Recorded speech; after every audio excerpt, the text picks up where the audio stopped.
Ich darf Sie ganz herzlich begrüßen zum zweiten Teil unseres heutigen Zeit für Forschungstages. Wir haben wunderbarerweise Kadri Simson, die estnische Kommissarin, die belgische, die europäische Kommissarin für Energie. Sie kommt aus Estland, war dort Wirtschaftsministerin und sie redet mit uns jetzt über die europäische Energietransition oder den Wandel hin zu einer anderen Art des Wirtschaftens, des vor allem Fahrens, des sich Bewegens. Und wir haben uns ausgesucht, oder sie ist dankenswerterweise bereit, mit uns über den Wasserstoff zu reden. Also über die Frage, wie sehr ist das tatsächlich was uns künftig helfen wird? Wie sehr ist es ein Hype? Ich werde jetzt wieder zum Englischen wechseln, damit wir uns besser verstehen. Commissioner, we are really happy and glad to have you here. We will talk with you about the European energy transition and the hydrogen competition or competitiveness. The issue is quite important. We just had an overview of what our listeners think about the issue. And my impression is that they put a lot of hope into the possibility to probably drive cars with energy made by hydrogen. We have seen in the last couple of months an unprecedented political and industrial interest around the world coming from all parts of industry when we hear the word hydrogen. And what we would like to talk with you about is the question whether this is a hype or a hope for Europe, for Germany, for your country, for us people. So what do you think when you hear the word hydrogen? Is it something where you think, wow, that's great, or something where you would actually argue it's still something that we have deeply look into and not put too much hope onto? Good morning from Brussels, and indeed, hydrogen creates lots of excitement right now. But actually, hydrogen has been on the world's agenda a number of times, and the European Commission has been steadily supporting research and innovation into hydrogen already for almost 20 years. So, for example, already in 2008, we launched the fuel cell and hydrogen joint undertaking. And since then, it has supported over 260 projects with more than 900 million euros. But the interest in renewable hydrogen indeed has exploded recently, because our situation today is different from the situation 20 years ago, or even 2 years ago, because we have committed to become climate neutral by 2050, which provides a clear perspective for renewable hydrogen. And second, the costs of renewable power generation has come down. So we estimate that renewable hydrogen can become cost competitive with fossil-based hydrogen in the next decade. And thirdly, we have a unique situation where we can invest in hydrogen and at the same time contribute to the recovery. So, as you know, Germany has announced that you will use the financing under EU's Recovery and Resilience Facility to expand hydrogen research and to facilitate the transition to the hydrogen economy for companies. And there are many other countries that see hydrogen investments as a good way to boost their economy. And it is especially encouraging that renewable hydrogen projects are already happening on the ground. We do have a recent market report that shows that 85% of all announced projects globally, which means 182 gigawatts of electrolyzers, are located here in Europe. So from Commission side, we will very soon announce the winners of a call to finance the first two 100 megawatt electrolyzer projects running on renewable electricity. And we have also opened the first ETS Innovation Fund call that will attract numerous hydrogen-related projects. So there are lots of ongoing projects, lots of excitement, and to conclude, the European Clean Hydrogen Alliance that was created just last autumn. This is attracting more than 1,000 stakeholders, and the alliance is working to put together concrete project pipeline in Europe. So member states are working, European Hydrogen Alliance is working. We do see that this is not just a lot of talk about hydrogen. It is already action. Let's stick for a second with the skepticism. You mentioned that the EU has been working on hydrogen for the last 20 years. I remember that Jules Verne 100 years ago already said that the next energy will come from water. So what makes you so optimistic that this is not a hype, but rather something that will change societies, will change economies, will change the way we do mobility? Why now? Well, I was mentioning that now we are committed with our climate law to become climate neutral. And hydrogen will help us in this regard. We know that this is existing technology already. Hydrogen is produced and used in Europe today, but mainly it is so-called grey hydrogen, comes from fossil fuels. So right now, Europe's chemical sector is a large consumer of hydrogen, and there is already existing pipelines. But in our proposal, we will dedicate all our attention to clean hydrogen, because this helps us to achieve climate neutrality in the sectors where electrification is not possible or it is just too costly. And indeed, this is not anymore theoretical opportunity. We see companies all across Europe launching their sites. And of course, we have to do also our part so that there will be available clean electricity all across Europe. It's interesting. If I understand you correctly, you argue it's nothing that we have to invent from scratch. We are already using hydrogen. The problem actually is that we're using too much grey hydrogen, which means too much hydrogen that's not produced in an environmental friendly way. And we now have to do the switch to a larger production of hydrogen and to a greener production. Is this what's your key message? Indeed, we have invested heavily into research and innovation, and now the technology is existing. And for us, as a starting point, we need to replace the existing hydrogen production facilities with cleaner technologies, using renewable electricity or carbon capture and storage. And in this regard, we know that renewable hydrogen is versatile.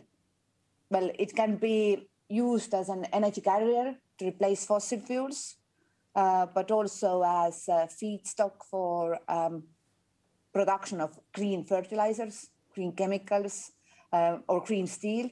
So yes, our first priority is to replace also existing hydrogen with cleaner alternatives. And then in the second stage, hydrogen has a great potential to address hard-to-abate sectors. So we all know that steel, chemical, heavy-duty transport, they are not so easy to electrify. There are not so many other alternatives. They are either non-existent or they are just too costly. And hydrogen-powered trucks are one concrete example of what we will see in the near future. And of course, there is a wonderful development in the field of renewable electricity. And now we can convert the excess of renewable electricity in hydrogen and store it for long periods. So in the times when there is a lot of favorable wind conditions, but not so much demand from grid side, green hydrogen will also help to integrate larger share of renewables into our energy system. In Germany, we have quite a debate. Some people argue that to scale up the use of hydrogen in the industry and in traffic, we need to rather invest in whatever hydrogen production is there and not just in green production. What's your point of view on that issue? Should we focus only on the production of green hydrogen, or should we rather to kind of push the thing ahead, have whatever hydrogen is there and whatever hydrogen could possibly be produced, which would mean that we also use hydrogen that's not environmentally friendly? Well, to be clear, grey hydrogen doesn't help us to achieve climate neutrality. But when we adopted our hydrogen strategy last July, then indeed it includes not only green hydrogen, but also other low carbon versions.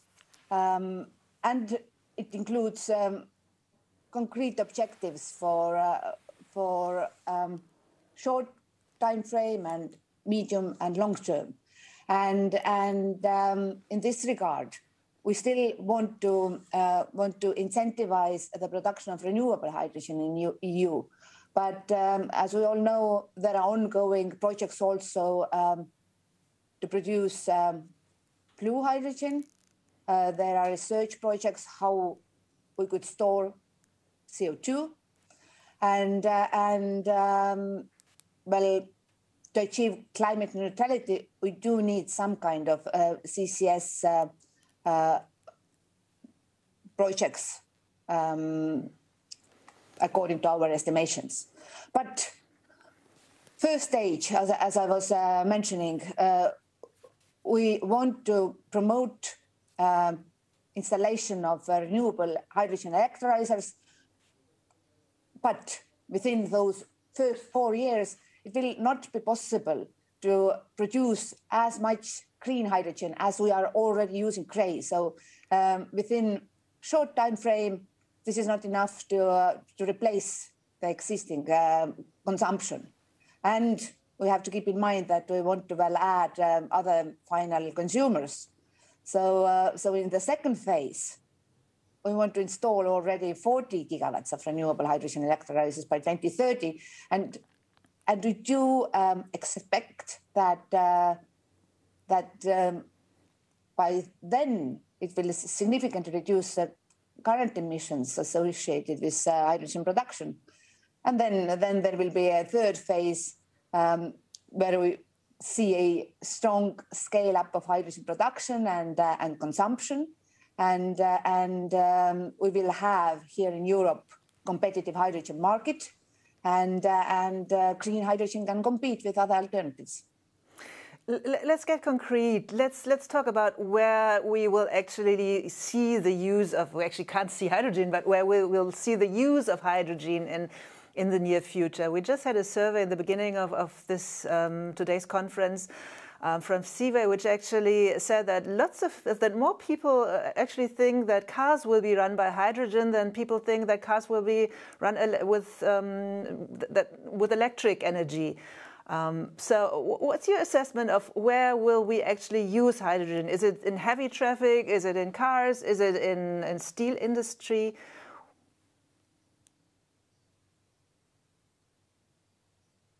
Well, first of all, as I was mentioning, there is already industry which uses hydrogen, but we want to allow them to switch from grey hydrogen to cleaner versions.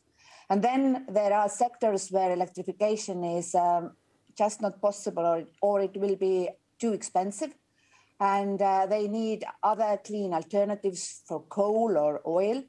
And in this regard, there are very good examples already, like pilot projects for clean steel, and also in our close neighborhood there are test sites for hydrogen trucks.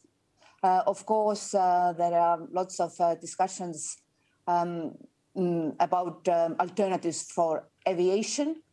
So when we launched our strategy last July, we launched it with a wider strategy on energy system integration. And this is built around 3 pillars of action. So first of all, we will achieve our climate neutral energy system when we just waste less. So creating more circular energy system and energy efficiency is the first consideration. So right now we know that too much energy or potential energy is wasted in our current system. Well, there is a waste heat from industry. We don't use residues from agriculture, forestry. Well, these might be good solutions for heating, for example. So there are easier solutions that we don't use right now for buildings. We don't need to use clean hydrogen for that. And second, well, we will accelerate large-scale electrification where we can, because in electricity we can integrate more renewable energy. And we can meet our emissions reduction goals easier if we use electricity from wind and sun and other renewable sources. And again, buildings can use electricity. Well, passenger cars can use electricity. But right now, those transport modes are mainly relying on fossil fuels. And then thirdly, we will promote low carbon fuels, including hydrogen, for sectors that are hard to decarbonize. So again, heavy transport, industry, they are harder to convert to electricity.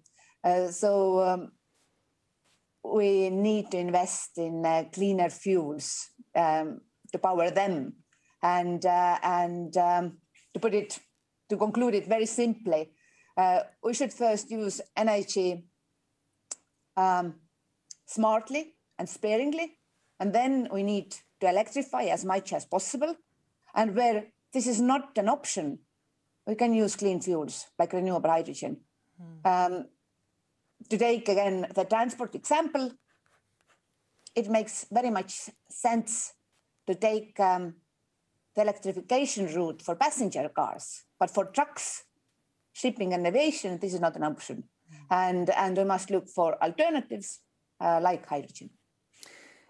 It's interesting the way you developed your answer. In the beginning, I thought, okay, the EU is doing everything and nothing, putting money on a lot of horses to see which horse is going to run and to win. And in the end, I had the impression that you actually have a kind of list where you say there it makes more sense in the beginning than in other areas. Like, for example, the heavy trucks, there it makes probably more sense and on aviation than on passenger vehicles. Is this the right way? Did I understand you correctly? That the hope that probably tomorrow we will all drive cars that are that use hydrogen is not what is going to happen, but we might see heavy trucks using it. Yes, indeed. Where we can use electricity, we should.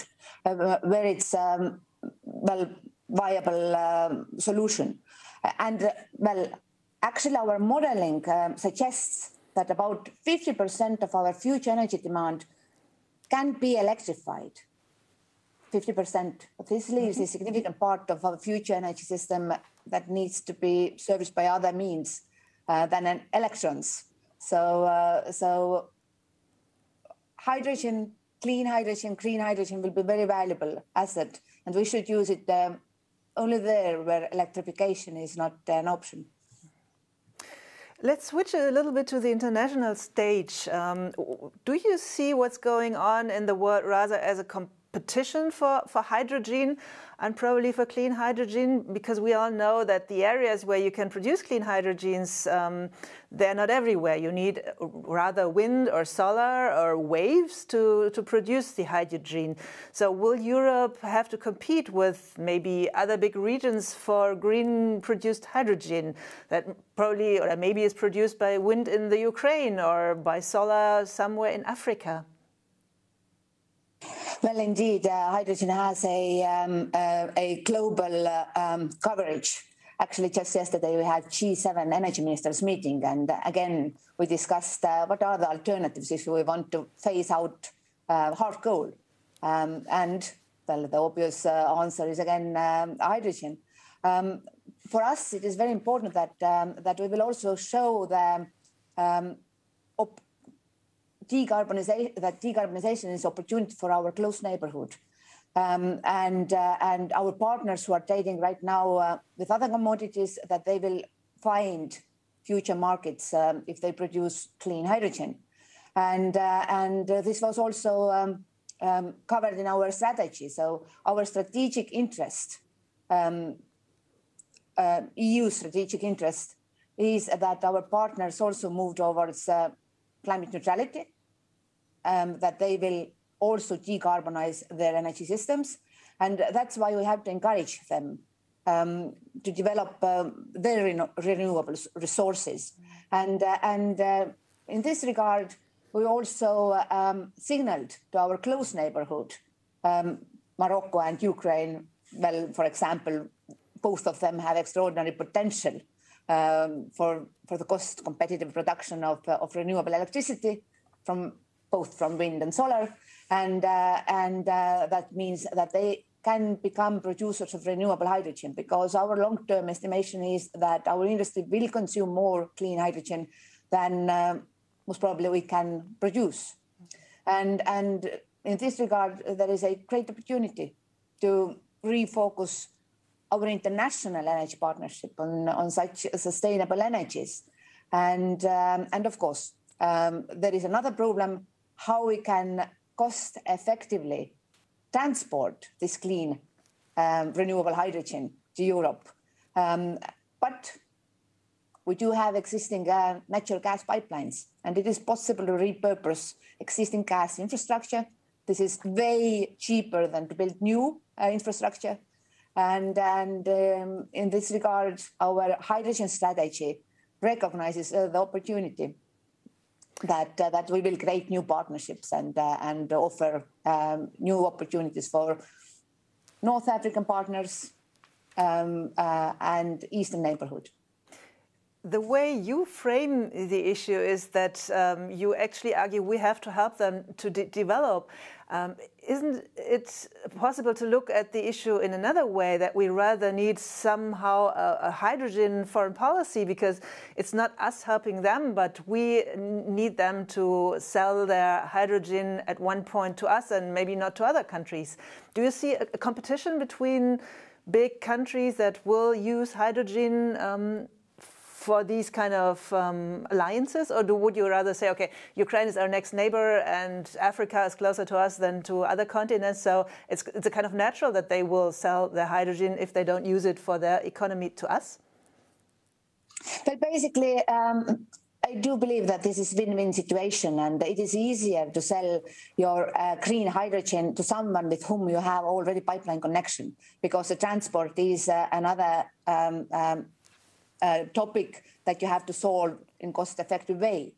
But overall, us here in Europe, we are strong supporters of free and fair competition and free international trade.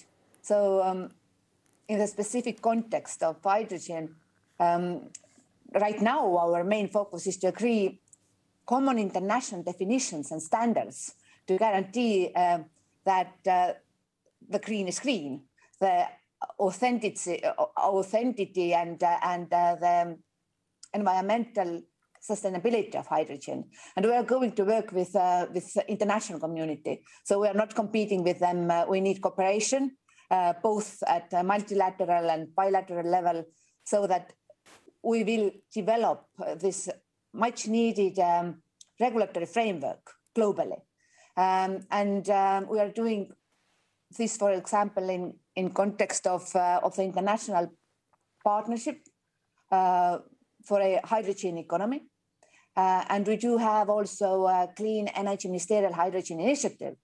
And always when I meet ministers from South America, Africa, Asia, United States, hydrogen is almost always on the agenda. So it is important for us to develop a structured international hydrogen market Of course, we want that this new established market will trade in euros so that we can reduce the foreign exchange risk for EU market operators. The Commission will establish a benchmark for euro-denominated transactions in hydrogen, so that we also can promote the role of the euro in trade.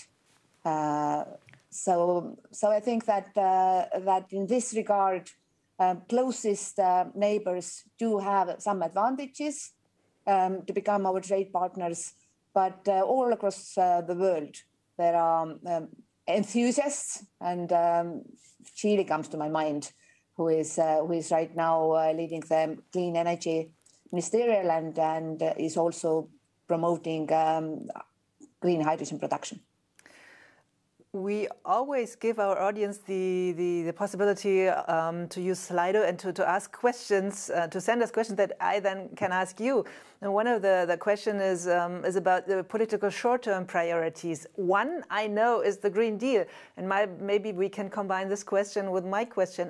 How important is hydrogen within the framework of the Green Deal, which is the EU strategy to make Europe a better and more environmentally friendly continent? This is something that is going to happen this year. You have to develop lots of single steps and then to get the agreement of the member states. So how important is hydrogen there? Well, it gives us answers for questions that are very often asked, that how will we achieve our climate neutrality target? And indeed, well, overall, we know how we will achieve our 2030 targets and what kind of technological solutions are there to achieve at least 55% greenhouse gas reduction by 2030. To achieve 2050 targets, we still need new innovative solutions. And in this regard, we are investing a lot into scaling up also hydrogen production. I was mentioning 100 megawatt electrolyzers. So actually we need larger scale production sites, but everything comes with the time. In short term, after a month, Commission will propose Fit for 55 package, which consists 12 legislative proposals. And it also includes a revision of Renewable Energy Directive. So you can find hydrogen there again. Okay, we are almost done. I know that part of your profession is to be optimistic, so you will probably not answer me sincere when I ask you, are you optimistic or pessimistic that we reach the goals and that hydrogen will play an important role? I assume that your answer will be, okay, yes, we will be able. So let me frame the question, my final question, a bit differently. If you have a range from 1 to 10, and 1 is we haven't done anything yet to reach climate neutrality, and 10 is we have done everything. So where are we? At 1, at 3, at 5, at 8, at 10? Well, I couldn't be optimistic unless I see the action all across Europe. Well, we are on our way. So 10 will be climate neutrality by 2050. But right now, Europe is a very well positioned to be a global hydrogen champion. And with President Ursula von der Leyen's Commission's main promise that is Green Deal and that is climate neutrality, we are leading the way. And other important economical regions all across the globe are following us, actually. So we were the first ones, 2019, promising to become climate neutral. Now there are, well, lots of other nations, other countries who are following us. And our climate neutrality objective actually gives a very clear signal to all market participants about our direction of travel. So European Commission will not achieve anything alone. We need private sector, we need national and regional governments to to share our ambition. And right now I do see the consensus that this is not only good for our planet, but this is good for our economy. It helps us to become more competitive globally. Commissioner, thank you so much. Before we started this official talk, we talked about the problems of always having these kind of conferences. One of the advantages is that you can just use the Star-Spangled Blue banner behind you, and we know you're somewhere in Europe, and it doesn't matter where you are. So greetings to wherever you are. We wish you a great day, a great weekend, and thank you so much. Thank you. Have a nice day. Ich bedanke mich bei Ihnen fürs Zuhören, fürs Mitfragen und wir machen jetzt eine kleine Pause und danach geht es so spannend weiter, wie es bisher war. Dankeschön.